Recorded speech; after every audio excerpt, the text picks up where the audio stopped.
today's discussion on the newly launched Motilal Oswal Nifty 500 Momentum 50 Index Fund.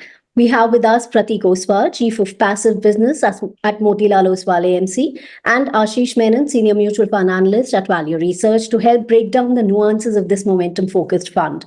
Welcome, gentlemen. Hi, good morning. Good morning. Thanks for having me here. Looking forward to this conversation. Great. Ashish, let me begin with you. For those who might be unfamiliar, can you please explain what the momentum factor is and why is it relevant for investors? Also, how does momentum investing differ from more traditional strategies? Sure. So momentum factor is where the focus is on stocks that are appreciating the fastest in a given time period, and that too in a steady manner. So the relevance of it for mutual fund investors lies in the behavioral finance side of things. Investors generally tend to chase momentum in the hopes that they can make a quick buck. And because of this, it can lead to a significant appreciation in the short run in the stocks that are exhibiting very high momentum. So momentum investing is all about investing in stocks that exhibit the highest momentum in the hopes that such stocks will be able to continue the momentum and outperform the ones that are exhibiting less momentum. Here, the focus is solely on past price performance over the fundamentals of the company. Whereas when it comes to traditional investing strategies, the focus is more on the fundamentals, and the aim is to buy at the right time and then hold on to those stocks for a very long time. So, Pratik, could you walk us through the process, the methodology behind selecting stocks for this Nifty 500 Momentum 50 Index Fund? Yeah, absolutely. So, essentially, this is a passively managed fund. So it's an index fund. We're also launching an ETF, which is going to be live on the 16th or 17th of this month. But there's both formats. But essentially, what we're trying to track is the Nifty 500 Momentum 50 Index. So essentially, it's a Nifty 500 universe. So you have universe of the top 500 companies of India, which spans large caps, mid caps, and small caps. And within those, you would choose the 50 stocks that have the highest price momentum. Essentially, you're looking at, and this is adjusted for volatility. So you're essentially, basically investing in a portfolio of 50 stocks, that have the highest price momentum, and you're essentially, creating an index or a portfolio out of it. How is this weighted? So, essentially, what Nifty does, not what we do. So what Nifty does is, they take this portfolio basket of 50 stocks and they do a simple, free float market cap. What that means is the big companies get a larger weightage and the smaller companies get smaller weightages. But they've also added a caveat where, if a company has a free float, cap, like a weightage of say, 0.5%, in the overall index, then the momentum index will only have a 5 times of that. So the weightage of that company would get capped at say 2.5%. So this is to ensure that this is more of a balanced index. You have a flexi cap type of portfolio where you have a balance of large, mid, and small. If say tomorrow only small caps run up, this fund should not be mirroring a small cap index. The idea is that this is supposed to be targeted towards individuals with a balanced risk exposure. So this is a very good dynamic index that gives you access to all large, mid, and small. There's been so this is the broad methodology of this index. This index is rebalanced twice a year, once in June and one in December. So the index has had historically relatively high churn because what we've seen from history is that momentum does tend to change very quickly. So you're looking at close to 100% churn a year. So the 2 times it rebalances, you can expect say 50 to 60% churn happening on those. So that is the broad structure of this index. The idea behind this index, obviously, as Ashish said, is to play on India's best performing stocks. The psychology behind, just to add a point to Ashish, why does momentum work? It's very unusual because it's so simple. It's just looking at price returns. Why does chasing price work in the short term? What we've seen is that if you look at consumer psychology behind investing, people tend to, as Ashish said, chase performance. But the problem is people tend to underreact to short-term information and overreact to long-term information. What that means is if a company does well last quarter, people would not take it seriously. But if the company continues to do well over 2, 3 years, that's when people take it very seriously, and that's when people buy it. Just for example, PSU stocks have been rallying for 4 years. People are buying to PSU today, maybe 6 months back. Defense stocks have been rallying for 3 years. People are buying it today. So consumers tend to underreact to short term, whereas momentum tends to, and because momentum is buying a block of shares, essentially, betting on stocks. You're betting on a portfolio. So, some stocks may not work, which is fine. But overall, as a portfolio, it sort of is a good strategy. All right, Pratik, as you mentioned, momentum does change and strategies can behave differently depending on the market environment. So how does the performance of momentum investing tend to vary during different market cycles, and what should investors keep in mind? Yeah, absolutely. So it's very important to understand that, this is a part of factor investing. Factor investing is something which is very popular in the West. In fact, it's the second biggest category of mutual funds in the world after broad-based funds. Like, for example, the broad-based funds in the US would be S&P 500, NASDAQ. Second biggest category is factor funds. So it's very evolved in the US, and I think India is still very early days for it. But it's very important to understand that, you can't, obviously factor investing has done well in terms of performance. It's outperformed the Nifty or the Sensex, but it does not outperform all the time. So investors who are investing in factor funds should understand that, in all factor funds, in fact, it runs like an actively managed strategy where there are periods of outperformance and underperformance depending on the strategy. So in this case, obviously the momentum as a factor does extremely well during bull markets. Its performance is outsized in a bull market, as well as the recovery market. So what we've identified internally is that there are three sorts of market conditions in India or globally. One is a bull market where obviously you're taking a trend and you're sustaining upwards, which is what we are right now in this space.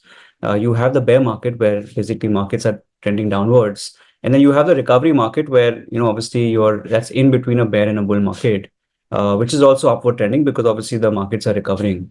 So what we've seen is momentum index is that it does extremely well during bull markets and recovery markets. So wherever the markets are upward trending, where yes, there is underperformance in a bear market. So investors should keep in mind. I think the beauty about this is that if a momentum does not do well vis-a-vis the index, why it's not doing well. So holding on to this is much easier because that you just have to wait, and when markets start going up again, it'll obviously do well. So I think it may or may not, it's underperformed in a bear market, but across cycles we've seen that it's outperformed in a very big way. Also the scale of outperformance, just to add a point, is extremely high during bull markets. What does that mean? A lot of people ask that should momentum be timed because can I time it for bull markets? Can I time it for bear markets? And the reality is that if you get timing wrong, then then the performance gets impacted in a very big way. For example, last year momentum has outperformed the broad-based index by around 35-40%, which is a huge number. And last year was not an unusual year. This happens every 4 to 5 years time. It's happened in the last 15 years, it's happened about 6 times where the index has outperformed the broad base by 40%. So if you miss out on that 30-40% returns, then, it's really painful. So we would advise investors to, not really time markets. It's very hard, impossible to do. No one's really done it. So if you are interested in this index, then, obviously you can take it and just hold it for a long time. Right. Ashish, can you please explain how sector rotation works in momentum funds and how much impact does it have on overall fund performance? Sure. So the momentum index follows a certain set of rules for its stock selection with the primary focus on the recent price performance of the stocks and how steady that appreciation has been. So every 6 months, you can see that nearly half the constituents of the index can get replaced. So you will see a significant sector rotation, and that is purely a function of the momentum that is being exhibited by the stocks across various sectors. Now, coming to the performance aspect, we are yet to see how such high churn will affect performance since until now there weren't any funds tracking Nifty 500 Momentum 50 index. But based on the funds that have been tracking Nifty 200 Momentum 30, it is fair to say that so far the returns appear to be worth the churn. But we are yet to see the bearish phase because these funds have been around only since 2021. But the funds that have been around so far, they have been tracking the index fairly efficiently. All right. And Pratik, the Nifty 500 Momentum 50 Index is known for its higher volatility, as we just spoke about. So how should investors approach this level of volatility compared to more traditional indices? Yeah, so volatility, technically is standard deviation, daily standard deviation of a particular stock or an index over the benchmark. So that's how people compare volatility. But I think you know people also look at drawdowns. That's one way of how people look at volatility. So what we would say is that yes, the index is 10% more volatile. I think over the long term, if you look at Nifty standard deviation is about say 16 to 17%. This will be about say 18 to 20%. So again, I'm not sure if that is a big enough indicator for volatility. Ultimately, you're buying a basket of 50 stocks. And I think even though individual volatility within stocks might be a little bit high, if you put the basket together of 50 stocks, I think volatility, at least to us as an EMC, is not really as high as how we think.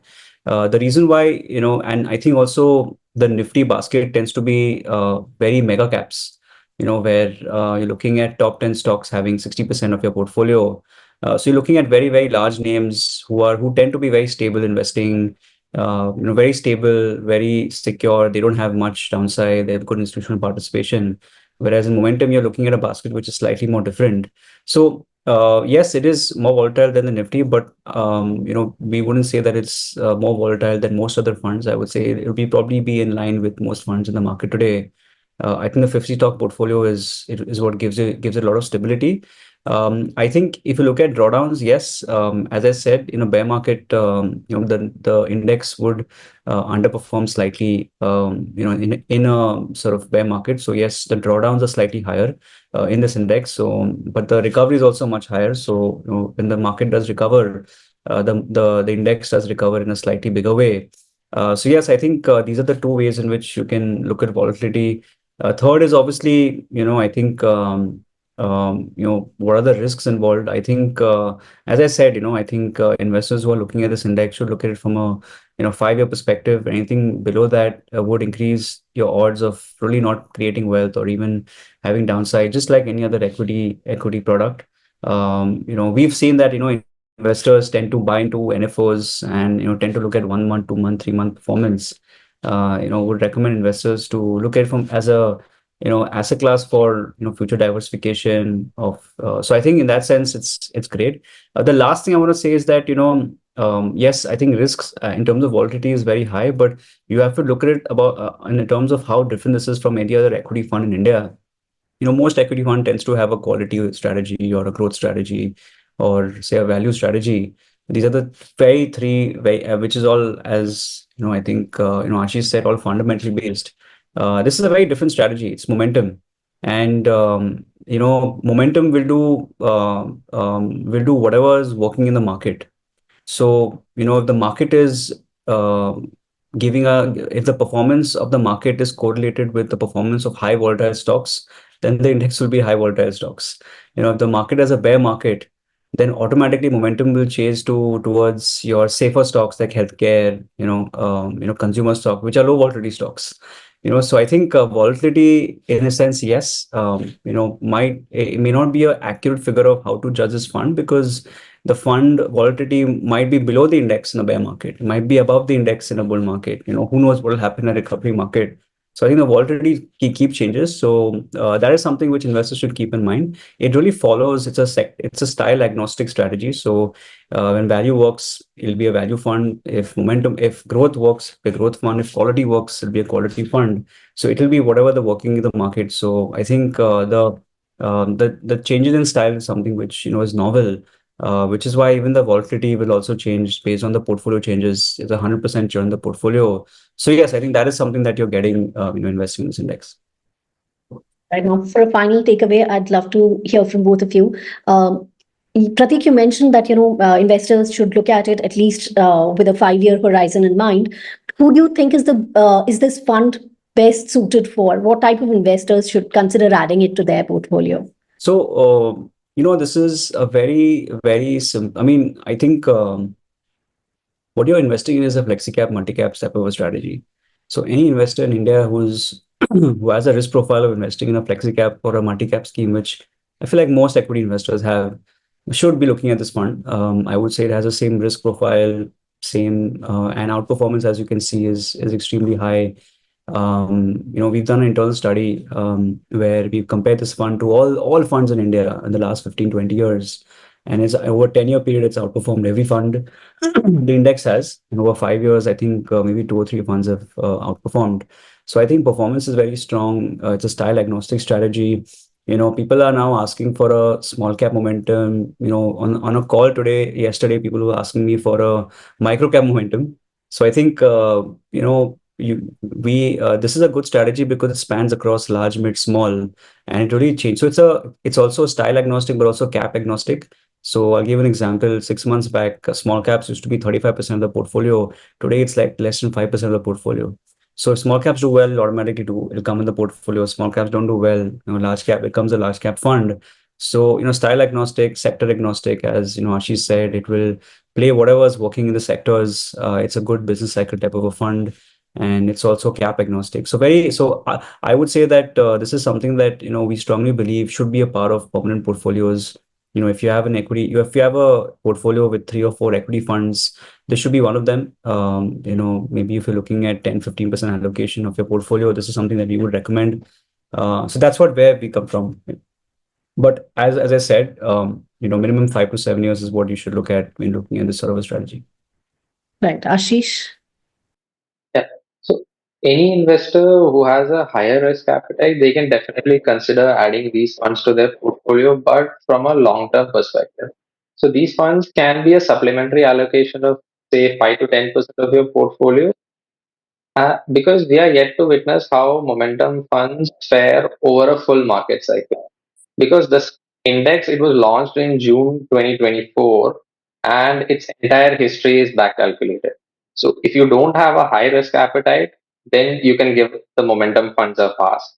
But if you do have a high risk appetite, then I would say go along for the ride.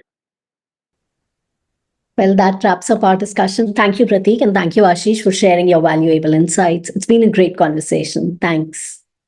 Thank you. Thank you so much, Ishira. Thanks, Ashish. And looking forward to more of these in the future.